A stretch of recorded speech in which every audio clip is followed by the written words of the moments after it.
All right, now we're recording. I think the music's at a good level. I think there's not too much audio like right on top of us. But anyway, welcome back to the Last Call podcast. My name is Philip Bracco, and I'm going to pass it off to my left. Introduce yourself. I'm Samantha Sullivan. Jimmy Salazar. Nick Stone. And Paul Adami.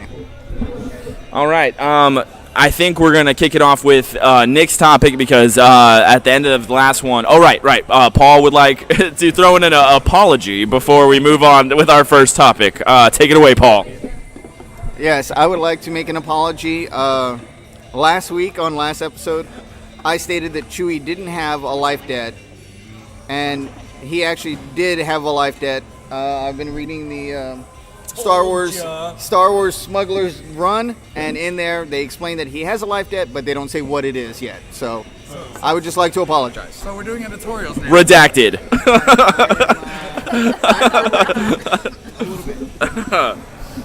But I think we're going to kick it off with Nick's topic this time because when we ended, Nick started talking about a fantastic topic that we need to get into right away. So, Nick, I'm going to pass it off to you.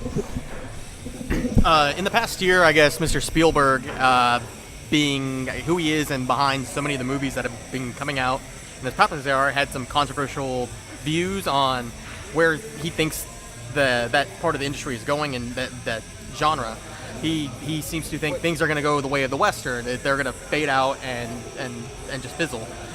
But comic book and superhero movies in general. Oh, so they're going to be like the spaghetti Western? Yeah, essentially?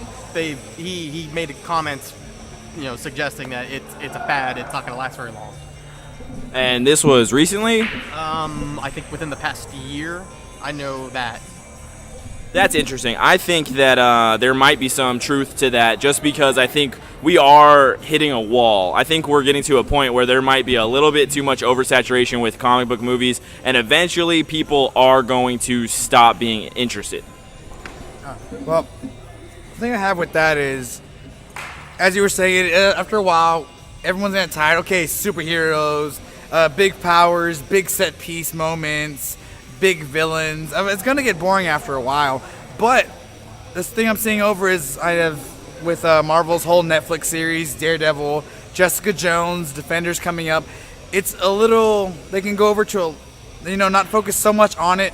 Like with Jessica Jones, how they don't really focus too much on the fact that she is a superhero too much. They kind of go with the actual story behind it. It's a little more real. I mean, she's a superhero. She has powers.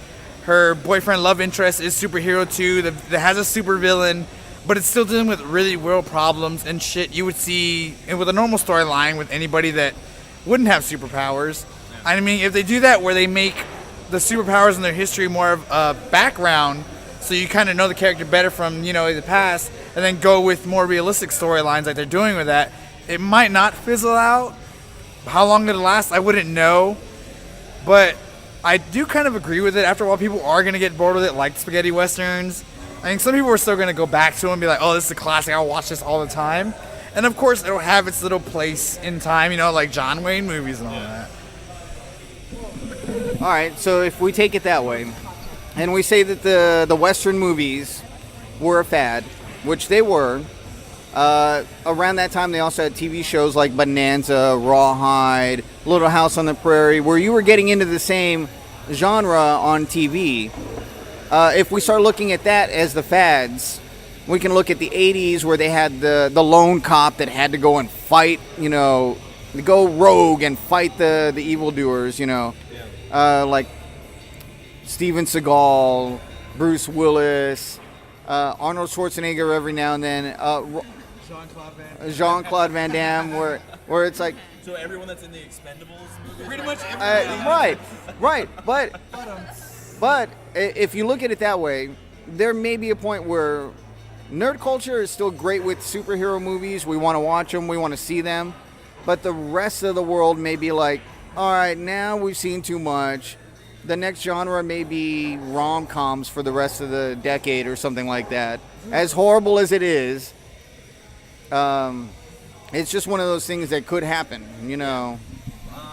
Before that happens, before we hit that inevitable wall that Spielberg's talking about. I actually would kind of like to see a Spielberg comic book movie, because he's stayed super far away from all that stuff. And granted, he does a lot of very serious projects, most of which are with like Tom Hanks, and they do like serious movies. I think the last one they did was no, where Tom Hanks, there was that one, there was the Walt Disney one, and then there was one recently where I don't even the spy movie, yeah, something. It's like We Captured a Spy and Bridge of Spies. There it is. Nice. I would love to see, because Spielberg has done classics, obviously. He's done a lot of great action movies. I would like to see what he can do with a comic book, maybe even a standalone, like an Ant-Man or something like that, before we hit that wall. Because I feel like that wall is approaching quickly. I'm excited about a lot of the movies that are still coming out. We got so many good ones coming out this year. But now with DC's schedule being on par with Marvel's, we have at least one comic book movie almost coming out every single month this year.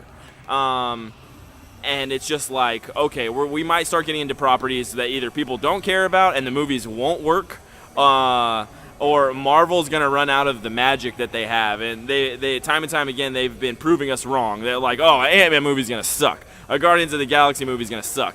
But they've proved us wrong every time. Eventually, I think they're going to stop proving us wrong. So then let me ask this, out of the crowd.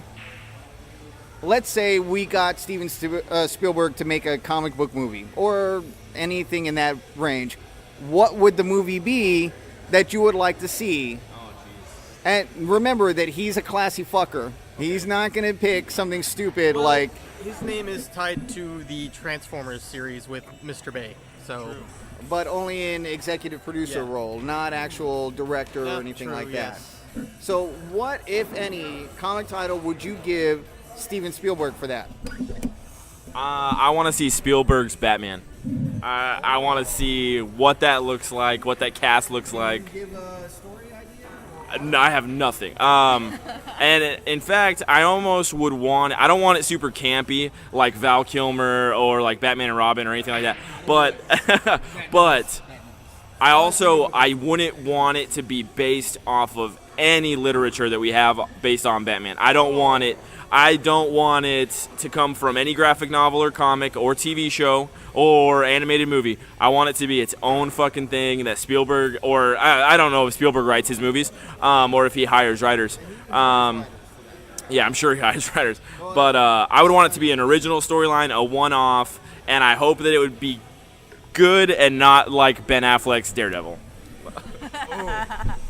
Can we just scratch the Daredevil reference? Let's never talk of Daredevil like that one ever. I'm sorry. Or Elektra. I put that one up there with Elektra, Catwoman, the live action Dragon Ball Z, the last Airbender. Okay, moving on from that. The Legend of Chun-Li, that Street Fighter movie that holy shit, that was bad. That was so fucking I'm bad. walking off the podcast for that one. Pretty sure the dude from Black Eyed Peas was Vega. Oh my And God. that was probably the best casting in the entire movie. It was the guy. I can't remember his name, but It's like Apple or something stupid like that. Oh God, I didn't even catch that. I gotta go back to torture myself just to catch that one. Oh man. To be honest, I really have no idea. But I do know it'd have to be something particularly iconic, especially whether it be DC or Marvel or any I would take it one property. step further. I would like to see a Spielberg Transformers movie without Michael Bay. There you go. Fuck yes. so my suggestion, The Death of Superman. Would not be bad. The Death of Superman, directed by Steven Spielberg, where there's the powers, but he spends like a 30-minute outro of just the funeral service and everybody crying and all the feels that go along with it. The flag drape up against the steel railing as it's just flapping in the wind. That would be a sad fucking movie, man. Yes, but imagine that. That would be a great movie. So, thinking about this one is like, obviously Spielberg's kind of an epic name. He'd have to have something big. I don't know if y'all are familiar with Injustice, the storyline with game Injustice, Gods Among Us. Yeah. I don't know if y'all read the companion story comic with it. I did not. That one was really great. There's a lot of twists, a lot of things go on there. It's up there with Marvel Civil War. They did like almost a decade ago. But if there's one thing the original Civil War, not the movie coming up now, the original. And there was another Civil War. Okay, you're talking about no, the original one. I can see Spielberg doing something really good with the Injustice storyline, because a lot of things get called into play: morality, family ties, loyalties. It's really, I mean, going through that one, it was probably one of the best. Like the game itself was meh, but when I caught the comic book, I was just blown away by the companion on that. I'm sorry about that. Yeah. I don't know. Like I said, I really have no real opinion on it. All right. Just that it would need to be something a little major. So along the same lines with Steven Spielberg's comments, you also had another topic in a sense, in the same vein, but from another director, producer, writer, George Lucas. Apparently, Mr. Lucas chimed in on it and essentially agreed with Mr. Spielberg on just the way they think are going to go. And that's probably part of the reason why he backed out and sold to Disney, and on top of many other things, I'm sure. Well, so if we can go with the comments that he made, George Lucas essentially said that Disney were the white slavers that were going to ruin his franchise. And then Only made it better. Yeah, I'm sorry, but personally, I think that the new movie was a billion times better than his 3 prequel movies, and he's upset about that. He's just upset that he got upstaged. No, I totally agree with you. I think everybody would agree on that one. The prequels were a mixed bag. Some people liked them just because they were Star Wars licensed, but for the most part, they were really ho-hum. This new one, I mean, of course, everybody was a little scared. It's been so long since we've gotten a continuation over from the original trilogy that people were really, because I mean, it's a childhood memory that's big for a lot of people. So of course, I mean, I would be scared, especially with Disney knowing how they can do things at times. But they knocked it out of the park, in my opinion, which is good. Oh, they did, and one of the reasons that George Lucas was upset is that he was supposed to have writing credits for the new movies, and at least give ideas and to help write the Bible for the new universe, because Disney threw out everything and said we might pull from it, we might not. There's no guarantee, and so George Lucas was a lot upset that they were just kind of like, "Thank you, George Lucas, for the ideas. We'll get back to you. Have a nice fucking day." And they left him alone. Honestly, I was a little scared when I heard that Disney bought Star Wars, but I'm really glad that they didn't fuck it up. Well, they also own Marvel now too. Luckily, they're not doing Deadpool, which is a good thing. Are they not? They're not on that. But Fox is doing Deadpool, and Fox are the ones who fucked up X-Men and the Wolverine movie to begin with, and they fucked up Deadpool the first time around, which is even funnier because I think they're going to try to incorporate jokes that make fun of the old Deadpool. In one of the early advertisements, Ryan Reynolds as Deadpool was just like, brought to you by the same studio that fucked up my character the first time. And I was just like, oh my god, yes. Like, Yes. self-deprecation. Ryan Reynolds they've interviewed him, they talked about it, like they're going to have many jabs over at the Deadpool they did in Origin, and Green Lantern. Even in the original trailer, when they're wheeling him off, he's like, can my super suit not be green or glow, or animated? He's really going to go with it. They're going to rib it like they should, as a Deadpool movie properly should. Right. And there was actually something where they also talked about they tried to sew his mouth shut. They tried to make him quiet. They tried to put blades in his hands. And it's like, that is an amazing nod.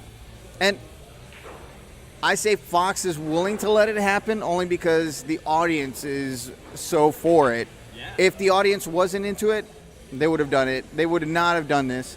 And the Fox movie would have been fucked up, you know. So, are you done there? Going back to, I guess, my original statement, to be honest, I kind of hope things go the way the Westerns did. They kind of started out at the beginning of cinema, and they lasted for decades. So I kind of do hope they last as long and only get better, despite the fact that they may taper off at the end. But even then, the Westerns have still had their moments here and there, although they're very sparse. Jeff Bridges. There was a couple of movies not too long ago that came out, a couple summers ago, that were like Emmy nominated and Cannes Film nominated. Tarantino's new movie. No, Tarantino's last couple movies. Yeah, with Tarantino, I mean, I'm not a huge Western fan, to be perfectly honest. I love cinema, but I'm just not a huge Western fan. I think maybe that I might have just been born after that was popular, but I've never been really into like John Wayne movies or anything like that. Every once in a while, I'll be surprised by like a good, like a Western like that I'll really like. But yeah, I'm not a huge Western fan. Are we switching topics, or are we still on topics, or what are we in the middle of? Nick's not done. I'm done. Okay. Yeah, I'm done. Or you. I actually wanted to go off, but since we're on the whole Steven Spielberg, just off of craziness and the ideas, I'm just curious, if y'all had the reins, what comic book license would you take to make a movie? How far would you go with it? Now I know this is a hard one. Okay. Paul's got this. Ready. Ladies and gentlemen, Paul's got this look in his eye right now, like he's been preparing for this question for his whole life. I've been talking about this for. Okay, I'm letting Paul kick this one off, ladies and gentlemen. I have been talking about this for a while, and the Amazing Spider-Man movies had so much potential. Andrew Garfield, yes. Andrew Garfield was an amazing Peter Parker, tragic in so many senses, but so willing to just be so whimsical with the character. And watching the first movie was an amazing event. And then watching the second movie was such a letdown. I mean, they nailed some of the parts. The death of Gwen, amazing. I like the. You already know how I feel about Paul Giamatti. I can't stand him. It's just one of those guys. It's not anything to his acting credibility. It's just everyone has those actors where it's just like, I just don't like that guy. I don't know why. Paul Giamatti is mine. So I didn't like Paul Giamatti, even though he was hardly in the movie. Also, I like Jamie Foxx. Did not like him as Electro or whatever the fuck he was supposed to be. I thought it was terrible. Something about him just has always been off-putting. I'm sorry. So, oh, okay. So my thing was, we had This really. song that's on now, Metallica. So my thing was, the first movie introduced Peter Parker, Aunt May, Uncle Ben, Gwen, which, great. We don't even need a Mary Jane Watson yet. Right. Don't even bring her into the subject. Emma Stone, which, by the way, historically a redhead, but naturally a blonde. Right. Which always makes that interesting when you see a blonde that's dyeing her hair red to be a redhead. I gotta say, what I really did like, was it the second one that Gwen was in? Yeah. Okay. Well, she's in both. But it was the second one where. Yeah. Okay. I gotta say that in the second one. Yeah, I know. It was just like, spoiler alert, the movie's been out for like 5 fucking years. But I loved, because I think everyone in this circle right now follows movie news. So to a certain extent, we all kind of knew that Gwen was going to die in the second one. But, right, same outfit we saw, set shots. We were like, oh, this is exactly what she's wearing in the comic when she dies. But they played us. They played us like fools, and they were like, no, we're doing rewrites, and Gwen's not gonna die. And they were like, and some other people would give them shit for trying to, like, it's like in Star Trek 2 when they were like, Benedict Cumberbatch is not Khan, and then it was just like, oh, he's Khan. Like, okay, but that's a discussion all on its own. But it was like they tried to play us, and it didn't work because everyone knew he was gonna be Khan anyway. Don't even. But I love Benedict Cumberbatch. Benedict Cumberbatch is great. I'm hoping Doctor Strange is gonna be the shit. But anyway, when she died, like, that shit, like, I was like, oh, man, she did die. Like, I just wasn't expecting it. I wasn't expecting it. No, it was great. And so, my complaint, mostly for the Amazing Spider-Man movies, is that we didn't need the introduction of all of the bad guys to interact with Spider-Man. Yeah. You could have had a Norman Osborn in the background as Green Goblin, sending out various waves of villains without ever seeing Spider-Man in person, kind of thing. Yeah. Or at least not as the Green Goblin, which they were already kind of introducing anyway. Right. Well, that too. That getting rid of Andrew Garfield, horrible mistake. Except that they found a 16-year-old gymnast to play Peter Parker, which he might have more life in the sense of the span of movies, being a teenager. But I did not like the way The Amazing Spider-Man 2 went, and I told a lot of people, it's like, if you're going to do a movie right, you have the big bad guy in the background the whole time. They never see the big bad guy interact with the superhero. Like Thanos.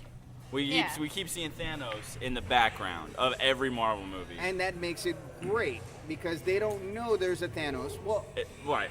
I'll agree. Well, okay. I do agree. In the Josh Brolin, he's just sitting on a throne. That's kind of Josh Brolin. Josh Brolin. Yeah, he's great. New bro name right there. But I like that they don't know there's a Thanos. It would have been great in Amazing Spider-Man if he never knew there was a Green Goblin. Yeah. It would be great to see them just stockpiling stuff and sending out new villains every movie with Green Goblin in the background, just still doing his, I'm trying to set up a bad network kind of thing going on, you know? So you would do Spider-Man. I would take Spider-Man 100%. Yeah. Do you have like a director in mind or a writer? Like, Okay. This is going to sound very controversial. Uh-oh. Because this guy would not write the movie, Okay. but he would direct it 110%. And it would have a twist. Fuck you. No. You do not tell me that you want M. Night Shyamalan to direct your Spider-Man movies. Yes. What? Okay, so yes, it's a twist. That would be the entire twist, is that M. Night Shyamalan is directing the movie. They're gonna do like a fourth wall moment at the end. Right. He's the actual villain. As end scene, Actually Aunt May. end scene, as it's floating up, it says, it's a twist. M. Night Shyamalan, director. No, but he's a great director. He's just a horrible writer. Yes. Okay, I'll give you that. So he's a great writer. had I mean, And he single-handedly destroyed Avatar as a franchise. And he's still like begging and trying to get Mike and Brian to let him direct a second one, and they're like, the original craze are just pretending like. Please no. Please no. This fucking movie. I will add another twist. It will be good. All right. What do you got? I know I've kind of mentioned this and I've had thoughts on it before, but I would love to see a Batman Beyond movie with Michael Keaton as Old Man Bruce Wayne, and bring back Tim Burton to direct. Yeah, you know what? I'm for that too. That would be fucking awesome. I don't know who would play Terry, but that would be great. No, or that's fuck, great. even bring in Christian Bale? fucking Luke Skywalker to be fucking the Joker. No. If you, Hamill. oh Yes. yeah. Older Joker. Old Joker, yes. Well, The old no. Joker. In Batman Beyond, Joker's dead. Yeah. But still, it would be great. But great, not great. But you know great what piece. would be good? Victor Freeze is still alive. Yes. Arnold Are you kidding me? Schwarzenegger as Victor Freeze? As a head only. Wait, where did his body go? In the show, they never say exactly what happened, but he lost the rest of his body. But because of the freezing technique, his head still lives on, and so you can keep going to him for like directions on why this is happening or whatever, and his scientific mind will be there. And it'll be like, Well, this is Wait. what's going on. Wait. So are we? Wait, Paul. So are we safe to assume that Batman Beyond Victor Freeze could possibly be the precursor to Futurama's heads. Could we all be in the same timeline here? And you know what? I do have a thought. Bring in Andrew Garfield for Terry McGinnis. I think that would be nice too. Actually, yes. That is. I go with that. I think he can do a dog. He can do that like teen that would angsty be McGinnis. Him fighting with Michael Keaton, I could see that. Or the guy from Josh and Drake. The guy that's Drake Bell. Drake Bell? He is the voice for Spider-Man in the Ultimate Spider-Man animated series. And so imagine him being an angsty teen, which he still looks kind of angsty, Yes. He could do the part. as Terry McGinnis. Because the guy that was the voice for Batman Beyond was also the voice for Deadpool in the Ultimate Spider-Man. Dropping knowledge. Boom! All right, let's take a quick break. We're going to keep recording, but we're going to do these shots real quick. Thanks to Alec. Alec, thank you for the shots. Birthday, Philip. Happy birthday. Oh yeah, I forgot. Birthday! We totally forgot to mention that. It is Phil's birthday For the next today. 30 minutes. And at midnight it'll be Sam's birthday, so happy birthday to these two right here. In a little bit. In the 7th. I said at midnight. Tomorrow would be the 4th, Jimmy. Back to back. Jimmy, you didn't go to me back to back. Pretty close. Thank you, everybody. I appreciate it. We're taking shots. My bad. Somebody, there you go. Nick's water. All right, we got Nick's water too. Happy birthday to both of you. Cheers. guys. Cheers, Happy everybody. birthday, Phil. Thank you. Birthday. Thank you. I hope you were as wasted as I thought you were last night.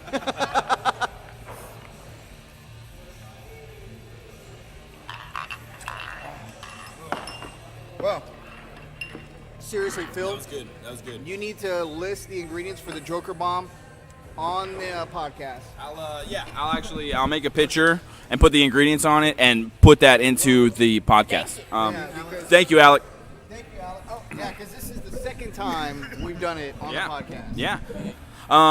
Okay, so Spider-Man. My whatever, or are we still continuing? Of things No, we still have a couple more? Okay. Do you have more of the Batman Beyond? Batman Beyond. Go for it. Batman Beyond. Go for it. Anything else you want to add to Nothing else really. actors or anything? Do you have a franchise that you want? now I am a hardcore Green Lantern fan. I was very, very upset with it. Now, I wouldn't want to go back with the Green Lantern, but I don't want to go Hal Jordan. No. I wouldn't even want to go John Stewart. I would want to go with the Kyle Rayner, or I'd want to go with the Guy Gardner. They had a little different attitude about them. I kind of liked them. Don't get me wrong. I love John Stewart. You could do something with that, but I think people have seen that enough. All right, so my question then is, if you're going to do Kyle Rayner, would you have the previous Green Lanterns at least talked about in the movies so that they exist in that universe without showing them? Yes, I'd like to do I would do a lot of lore on it, especially with the lanterns. Just because I feel you need to with that, because I mean not many people know who Kyle Rayner is, so they're gonna be like, where the hell are the people that we know? So they have an idea what's going on. I know very, very little about the Green Lantern universe. Very little. I haven't read any comics. A guy that I used to work with was a huge Green Lantern fan. So, and this was pre Ryan Reynolds movie and all that stuff. But so what I do know, which again is very little, I think that the Green Lantern universe is so fucking rich and vast to be able to accomplish one live action movie. I think there's too much going on. Animated series, even a live action series, I think would work better than a 2-hour movie because there's too much going on. There's so much to explain. All the different lanterns and all that shit. I think you would not be able to do that successfully in one movie. Animated series on recently, but I think it got canceled for just I remember this series. Oh no, the cable dropped. It's All right, technical difficulties. technical difficulties. They so do you happen. finished up your assessment of the Green Lanterns because we've been down for like 5 minutes, so we kind of forgot everything. Yeah, so Jimmy wants to see a good Green Lantern in one way or another, movie, series, something. Okay, so we had a Spider-Man, Spider-Man. Batman Beyond, Green Lantern. Do you have something, Sam? Nothing? Nothing? I don't have anything Sly right Cooper now. movie? That's gonna happen. I don't like the fact They are working on a they Sly are- Cooper movie, yeah. They're working on a Sly Cooper movie. It's animated. It's animated. But, I yeah. don't like the fact though that they aren't using the same voice actor as in the games. Like they changed it completely, so it doesn't even sound the same. It's like a different character. It's terrible. So I hope the movie is good, but I doubt it. Fair enough. If I were to do either a reboot or take something somewhere else, I would straight up want to take back the Teenage Mutant Ninja Turtles. Oh yeah. And do something. Teenage Alien Mutant Turtle. Well, I would definitely want it to be more like the comics, where it was all black and white, very dark, very bloody. Like they actually use their weapons. Fucking Leonardo has swords, and you're telling me that he never actually uses his Like weapons? The original comics where Yes. they were assassins to Yes. go kill Shredder. Yes, so you might not be able to fully do that, but also a little darker like the first Ninja Turtles movie. The first Ninja Turtles movie was fucking sad, by the way. Wait. So you want a difference between Tim Burton's Batman to the Dark Knight Returns, Dark Knight Rises, and all that. You want that kind of transition into Ninja Turtles from the late '90s to a darker, more realistic Yes. Turtles. Yes. I need the Dark Knight version of the Ninja Turtles, like for real. I don't have a director in mind or a writer. I just know that, make it for adults, not for kids in any way, shape, or form. Make it at least PG-13. I would prefer for it to be R. And no more Megan Fox as April O'Neil. Okay, so who do you want as April O'Neil? I don't. Oh, man. Emma Stone. Yeah, you need a redhead. As April O'Neil? An actual redhead. With Maybe. With that smoky voice, think about it. Yeah. April O'Neil here, and it's Emma Stone. Would Emma Stone be a news reporter, though, with just like, hey, it's April O'Neil, like, reporting for... A blogger. Okay, blogger. Because Blogger she works. wouldn't be News 2 anchor woman, because how many news stories in the cartoons did April O'Neil actually do, considering she hung out with the turtles all the time, and she could never tell anybody? April O'Neil is an intern trying to get her big break with the news company. Is this Ninja Turtles or Casting Couch?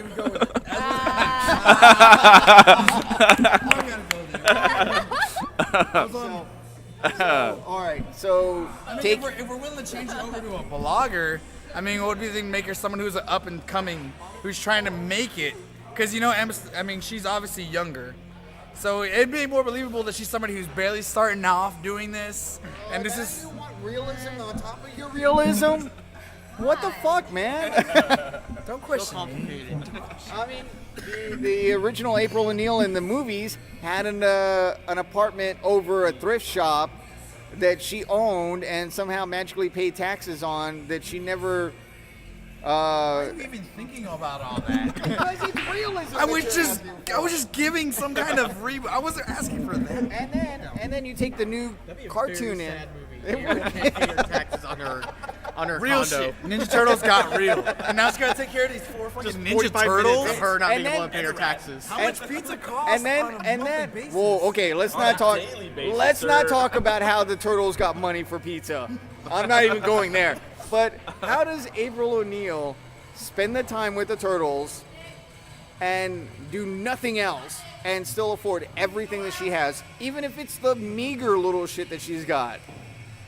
No. Actually, it reminds me of an old comic I saw a while back where she's with her parents and we're like, we've noticed you've gotten really close with, like, Donatello, and we're a little concerned. What? Because he's a ninja? Because he's a mutant? Because he's a turtle? No, because he's underage, dear. It's kind of sick. Yes, that's fantastic. I'm just going to transition into my topic real quick because we're almost running out of time, and I definitely want to hit the top 5 before we're done. The topic that I wanted to bring in today was that I just read this today. I don't know if it's brand new news today, and I know it's something that we all kind of knew was happening anyway. but Joss Whedon officially came out and said, almost kind of angrily, that he has absolutely nothing to do with the Marvel Universe anymore. He is no longer the showrunner. He is no longer writing the Bible. He has nothing to do with the Marvel Universe anymore. He is done. He is done. Did he disavow his brother? I don't know. His brother is directing the Agents of S.H.I.E.L.D. TV show. So Joss Whedon. Joss was contributing. Joss was contributing to S.H.I.E.L.D. And I haven't even watched S.H.I.E.L.D. But It's amazing. I have a bad feeling that Marvel post Joss is gonna be bad. And Obi-Wan. throw it out. Yeah, I think Joss was really. I think Joss was holding a lot of that together. He was holding a lot of that together. I don't even know how much he was actually contributing or what he had control of, but I feel like I want to put that in Joss's hands, and I feel like we're in trouble. Okay, so I think if this is the way it is, which Joss was already upset when Avengers 2 came out, that he practically walked away, but he wrote the roadmap for the entire Phase 2, Phase 3 as more of a, it's so far out there, I'm just going to put these ideas on a piece of paper and hope that people write it and do it right, because I might not be 100% into the project, but I will try to give things. And if we look at that, and his brother is just as fanatical about doing stuff as he is, I think we might have some like stumbling blocks. We might have like, what's going on here? But I think Marvel has enough of a road plan together that even without Joss running the ship, they now know what to look for, what the formula is, and what to do. Yeah, I kind of agree. And I'm also kind of worried. Not worried either. I think once this storyline in Marvel kind of plays out and we get through Infinity War Part 1 and 2, I kind of want it to be done.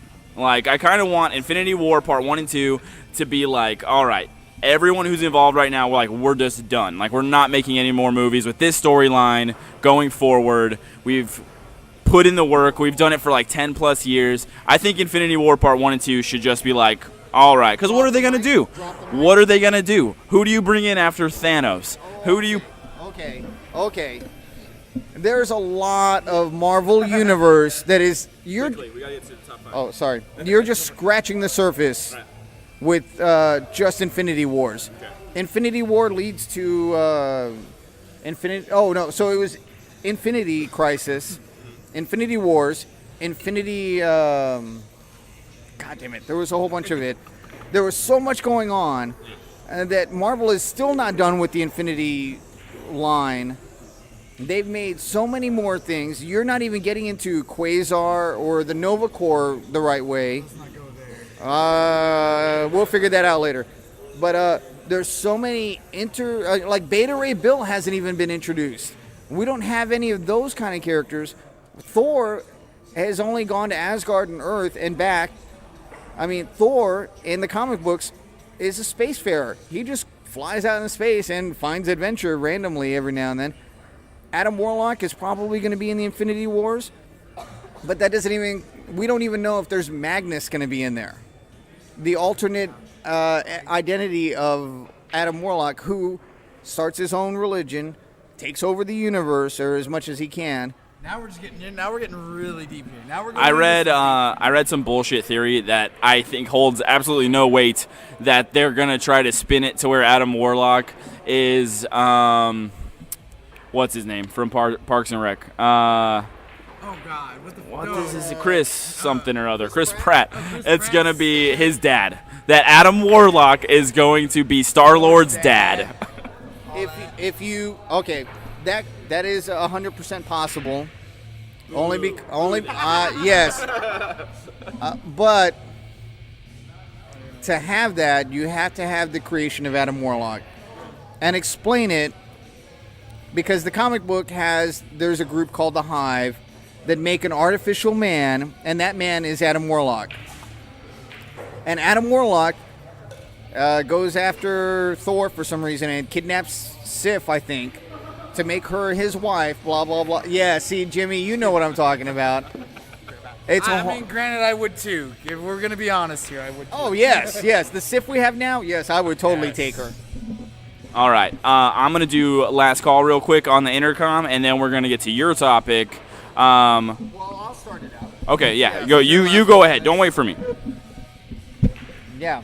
I So, don't know where Nick ends up. so, do you have, yeah, we're going to wait a second. Yeah, we're going to Because Phil has to go and do a last call real quick. Last call for alcohol. Oh wait, I'm sorry, I'm taking his job here. Yeah, come on. Okay, all right. Just a quick question. I mean, we know where Phil's at, but where in the ever living God did Nick go? I thought he was. Where the fuck is Nick? Yeah, I thought he was outside with the girls, and they walked in and.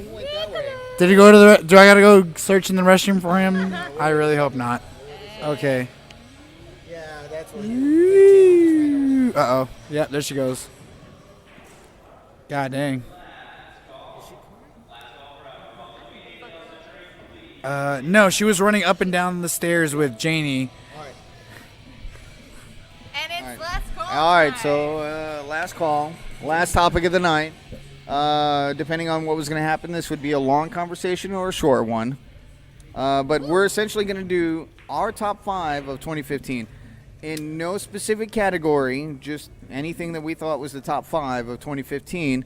And so I'm going to lead it out, and I'm going to start with something that was not 2015, but brought me through. No, because of the expansion, Destiny. Okay, all right. Destiny's expansion. Destiny took me through. And then my number 4 is the season finale of Flash that I know nobody has seen except for maybe you, Jimmy. Great fan service, by the way, with the season finale. Great. They're bringing in Jay Garrick, Earth 2 Flash. That's beautiful. Yes, it was. Killer Frost too. Yeah, the Flash. Yeah, it's not bad. All right. Sorry. So number 3 was even though it started in 2014, it ended in 2015. Batman Endgame. Batman and Joker die together. Oh.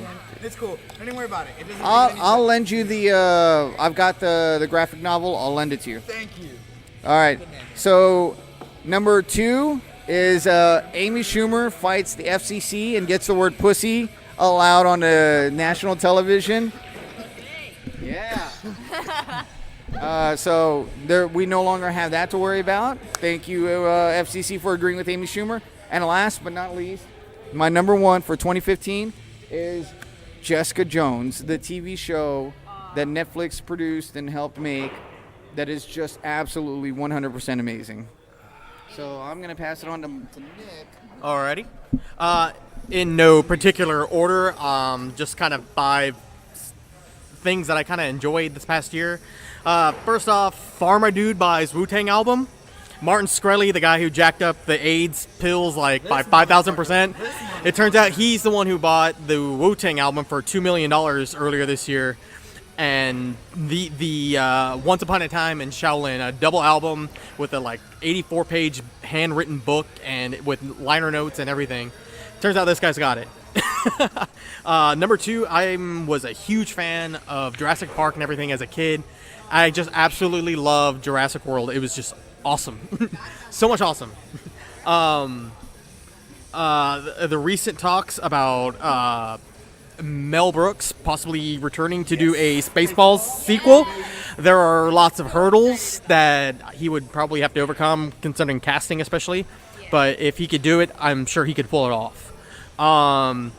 Coming back to music a little bit, one of my favorite artists put out an amazing album earlier this year, and it's got him so much accreditation. He worked with Tyler Bates on it, Marilyn Manson and the Pale Emperor, just so much. Fucking loved it. I'm always playing it here at the bar, despite people like wondering what the fuck is going on. and then number 5, finally, the Metroid short that was produced by some fans here recently. I think it was less than 20 minutes long. starring Jessica Chobot, like completely captured the feel of the games, the isolation and everything. And since then, a lot of fans have kind of chimed off and like, when are we going to get a Metroid? When are we going to get a Metroid? But the thing is, the Metroid games themselves are already based on the Alien series. And that's essentially my top 5, not in any particular order. Awesome. All right. Here. I'll grab that now. Now, my top 5 of 15 are top 5 songs that they're in no particular order, but these are songs that really stood out to me. I'll give a good reason why. I want to start off with Here by Alicia Cara. That kind of came out late this, in 2015. It was one of those odes to the songs where anybody's ever gone to a party and they're just kind of awkward there. It was really good. It had a soulful sound. I love her. She's a new artist. I'm hoping she gets it. Next one up was What You Need by Bring Me the Horizon. They had a new album come out in September. If you haven't heard it, it's not like their other stuff. They have a little more alt rock, kind of poppy feel. But What You Need was really good for if you ever had that crazy ex try to come back to you. That's your ode to that girl, to that bitch. And we know some of Jimmy knows. Everybody knows my story. We'll talk about that on another podcast. All right, next up over is Apparently by J. Cole. That one song stuck to me a lot. I don't know why. His work's just been consistently good, and I just cannot wait for his collaboration with Kendrick Lamar to come out. I co-sign this. There we go. Feeling co-sign on that one for me. All right, number 2 is A Blast from the Emo Past, Hallelujah, one of the new singles by Panic at the Disco that came out. Yes.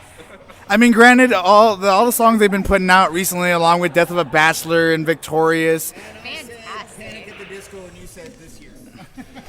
My bad. Well, actually, the new album's coming out on the 16th, so in case any of y'all are big fans, check it out. If you haven't seen any of their new singles, I definitely check it out. Now, the number 1 for me is a band that I've liked since fucking high school. It's Dance Gavin Dance, a song by them called Stroke God Millionaire. It was on their new album that just came out last year as well. If you haven't heard it, it's really fun. It's kind of dirty. They talk real sexual. Just give it a shot. If it's something a little out of most people's listening range, but I promise you will not be disappointed. It is a good, fun energy song. Bam. Sam, do you have a top 5? Or are you doing? Okay. Top 5 wines I'm trying. All right. So, I had all intentions of doing some like serious homework when Paul gave us this request, and I was gonna look at like 3 days ago. Yes, and I was gonna do research. I was gonna be like, all right, let me look at all the movies that came out this year, and let me pick one, and let me look at all the music that came out this year. Let me pick. Yeah. I'll let you call it. Orange creamsicle. Okay. But at no point in the past 3 days did I have time to do that. So, without doing any research, I kind of just spitballed it and came up with a few different things, a few different categories. First of all, favorite movie, and it might only just be because this is the most recent movie that I saw, and I'm not remembering all the movies that came out this year, but I'm going to say Star Wars. Star Wars might be my favorite movie that came out this year. Moving along to music, I have several albums, all hip-hop, that need to be said. My favorite album that came out this year was Kendrick Lamar's To Pimp a Butterfly. Great album. I highly recommend it, even to people that don't like hip-hop at all. Followed up closely by Logic's The Incredible True Story. Love that album. Also, Lupe Fiasco's Tetsuo and Youth. Amazing album. It was a great year for hip-hop as a whole, and I can't even... So much good hip-hop came out this year, I can't even remember what good music came out this year that wasn't hip-hop. They're revolutionizing it again. I agree. I agree. It's a good thing for the industry. TV show, hands down. I don't watch a lot of TV. If you know me, I just don't. Jessica Jones. Without a doubt, loved it. Loved every single aspect of that show. We could probably have a podcast in its entirety just talking about Jessica Jones. I still need to see that, by the way. Yes, you do. Just in honesty, I could have an entire podcast just talking about Christian Ritter, period. Hey, yo. Hey, yo. What is it with the B from what? From Apartment 23? Yeah. Don't trust the bee in Apartment 23. Which, by the way, is also a great show. I need to check that one out. I haven't seen it. But watch it. It's great. All right. Just in particular, do a Google search of Smackwitch. Smackwitch. Okay. That made me laugh so much watching the episode, and then... As we You're all talking about search that it. episode. Never mind. I'm catching. Yeah. moving along to my other categories. My favorite purchase that I made this year has got to be my new car. And not even, I like my new car a lot, but it's not even because of just how much I like the new car. It was the terrible situation that I was put in and had to come out of. And I owe a lot to a lot of family members that let me borrow money, and because my credit sucks and I had to put down a huge down payment but I came out of that situation, and hopefully it'll help fix my credit and all that BS down the road.